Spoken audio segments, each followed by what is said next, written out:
থাকতে বলে দিই বন্ধুরা, আমার বাপির জামা প্যান্ট নেই। আমার বাপি বডি বিল্ডার মানুষ, না বডি বিল্ডার বলা ভুল, ভুড়ি বিল্ডার মানুষ। যাই হোক, আজকে কি মাটন রান্না করেছো? হ্যাঁ, এটা রান্না করেছি, এটা বিখ্যাত এই হিসাবে, কিন্তু ভেজ, নন ভেজ। বাবা, এটা কোন দিক দিয়ে বিখ্যাত খাবার? এই বিখ্যাত বলতে দেখ, এটা হচ্ছে আগে পরের মানুষের বহুত প্রচন্ড খাওয়া হতো, জানিস তো।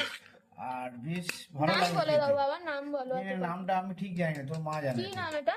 এটাকে আমরা ভুজে বলেছি না, অনেকে কড়াই ভাত বলে। অনেকে কড়াই কড়াই ভাত। ভাত এটা বলে। দিয়ে শুধু এটা খাবো নাকি? এই দিয়ে এবং হচ্ছে আলু ভাতে, ব্যাস এই দিয়ে খাওয়া হবে, আর কিছু না। এই রথের দিনে এটা বানিয়েছি। আমার মা তখন তো খুব অনেক কিছু খাওয়া দাওয়া হতো না, মাছ মাংস অত খাওয়া দাওয়া হতো না, এইগুলো খুব ভালো লাগতো। আমার মা প্রায় দিনই করে দিত আমার আসলে ভাই রাতে। গরিবানাতে চলছে তো, হ্যাঁ, ওইভাবে চলছে। এখন টাকা পয়সার আবার অভাব চলছে আমাদের।